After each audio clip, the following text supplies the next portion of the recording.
In this video, we are going to discuss about exception handling in C++.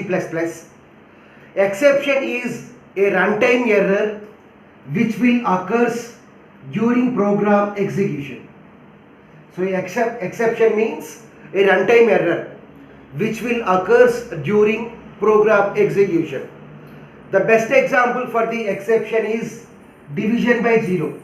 So denominator is 0, numerator is any value. So this is the best example for exception. Whenever an exception occurs, then the program will get abnormal termination. So whenever an exception occurs, then the program will be abnormally terminated. Abnormally means without giving any intimation. The entire program will be terminated. The execution of the program will be terminated. So that means the control comes out from the entire program. Let's take an example here. Let me have a program which contains totally 100 statements. So our program totally contains 100 statements. Let 10th statement is an exception statement. Like let the 10th statement is like this. Cout less than 1 by 0. So this is nothing but an exception. Whenever an exception occurs, then the program will be terminated. That means the remaining statements from 11 to 100 are not executed. The program will come out, the control will come out from the entire program. So the remaining statements from 11 to 100 are not executed. So if we want to execute the remaining statements also, then we have to handle the exception in such a way that all the statements in the program are to be executed. So that is the advantage of the exception handling. So if we handle the exception properly, then all the 100 statements are to be executed. Now let's see how we can handle the exceptions in C++. In order to handle the exceptions, we uses try, throw, catch. So in order to handle the exception, mainly we uses three keywords: try, throw, catch. Let us see about all the keywords one by one. Let us see about try. Try block. The syntax for the try is like this. Try within the curly braces set of statements. Try block contains a set of statements that may generate an exception. Let us assume that by executing some statement, there is a possibility that we may get the exception. Then that statement has to be placed in try block. So try block contains a set of statements that may generate exception. That may generate an exception. Whenever an exception is generated, then that exception will be thrown to the catch block with the help of the throw keyword. So we uses throw keyword in order to throw the exception from try block to catch block. Let us see about catch block. What is the syntax for the catch block? So catch data type argument within the curly braces some statements. So what is the use of try block? It contains a set of statements that may generate an exception. And what is the advantage of throw? So whenever an exception generated in the try block, then in order to throw the exception to the catch block, we use the throw statement. Now let us see about the advantage of the catch. Catch contains a set of statements that handles the exception. So we have to handle the exception. So in order to handle the exception, we have to write certain statements. So those statements has to be written in catch block. The syntax for the catch block is catch of data type argument. Let us assume that throw block throws an integer value. Then the corresponding integer catch block will get executed. Let us assume that throw keyword throws a float exception.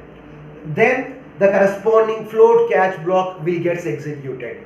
So in order to handle the exception, mainly we uses try, throw and catch. Suppose let us assume that there is no exception in the try block.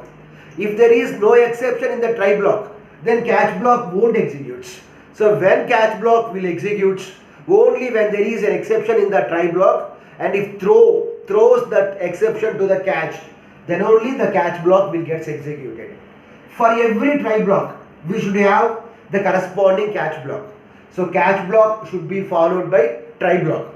Suppose if there is no exception in the try block, then the control goes to the next statement after the catch block. If there is an exception, then catch block will get executed. After that, the remaining statements after the catch block are to be executed. Okay.